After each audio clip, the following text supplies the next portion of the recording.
Hi நண்பர்களே, welcome to சனா சேவை மையம் யூடியூப் சேனல். நம்ம சேனலில் தற்போது என்ன செய்தி பார்க்க போகிறோம் அப்படின்னா, இஸ்ரோவில் வேலைவாய்ப்பு அறிவிப்பு கொடுத்துருக்காங்க. அது தொடர்பான செய்தி தான் பார்க்க போகிறோம். அதுக்கு முன்னாடி நம்ம சேனலை சப்ஸ்கிரைப் பண்ணாதவங்க சப்ஸ்கிரைப் பண்ணிக்கங்க. இந்திய விண்வெளி ஆய்வு மையம் எனப்படும் இஸ்ரோவில் தொழில்நுட்ப உதவியாளர், டிரைவர், டெக்னீசியன் உள்ளிட்ட பணிகளை நிரப்ப அறிவிப்பு வெளியிடப்பட்டிருக்கு.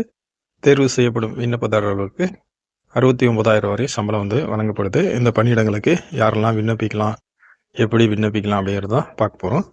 இந்திய விண்வெளி ஆய்வு மையம் எனப்படும் இஸ்ரோவின் தலைமை அலுவலகம் கர்நாடக மாநிலம் பெங்களூரில் இருக்குது.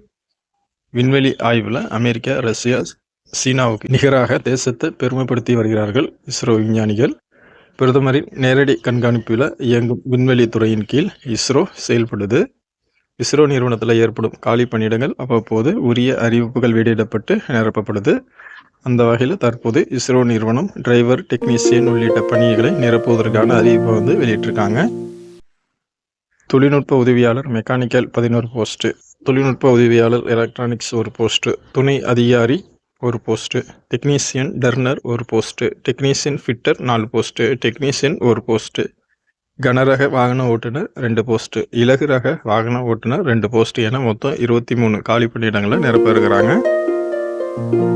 இதற்கான கல்வி தகுதி டெக்னிக்கல் உதவியாளர் மற்றும் துறை சார்ந்த பிரிவில் டிப்ளமோ முடித்திருக்கணும். அதாவது மெக்கானிக்கல் மற்றும் எலக்ட்ரானிக்ஸ் பிரிவில் டிப்ளமோ முடித்தவங்க விண்ணப்பிக்கலாம். டெக்னீசியன் பணிக்கு துறை சார்ந்த பிரிவில் ஐடிஐ படித்திருப்பது அவசியம். டிரைவர் பணியிடங்களுக்கு ஹெவி மற்றும் எல்எம்வி லைசன்ஸ் வச்சு இருப்பவங்க விண்ணப்பிக்கலாம். தேர்வர்கள் கல்வி தகுதி பற்றிய முழு விவரங்களையும் தேர்வு அறிவிப்பில் தெரிஞ்சுக்கலாம். இதற்கான சம்பளம் என்னென்னா, தொழில்நுட்ப உதவியாளர் பணிக்கு 44,900 ரூபா கொடுக்குறாங்க. டெக்னீஷியன் பணிக்கு 21,700 ரூபா கொடுக்குறாங்க. டிரைவர் பணிக்கு 19,900 ரூபா சம்பளம் கொடுக்குறாங்க. இது வரம்பு பொறுத்தளவில் 35 வயசுக்கு மிகாதவர்கள் இந்த பணியிடங்களுக்கு விண்ணப்பிக்கலாம்.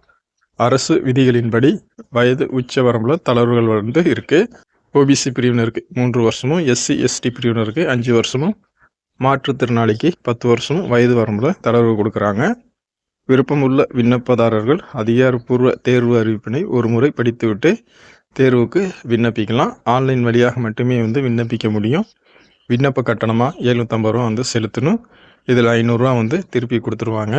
எஸ்சி எஸ்டி உள்ளிட்ட பிரிவினருக்கு முழு கட்டணமும் திருப்பி கொடுக்கப்படும். தேர்வு முறையை பொறுத்தளவில் எழுத்து தேர்வு, திறன் தேர்வு அடிப்படையில் தகுதியான தேர்வர்கள் தேர்வு செய்யப்படுறாங்க. இந்த வேலைக்கு விண்ணப்பிக்கணும் அப்படின்னா விண்ணப்பிக்க கடைசி நாள் 26/8/2025. விண்ணப்பிக்கணும் அப்படின்னா www.ipsc.government.in இந்த வெப்சைட்டில் விண்ணப்பிச்சுக்கலாம். நன்றி.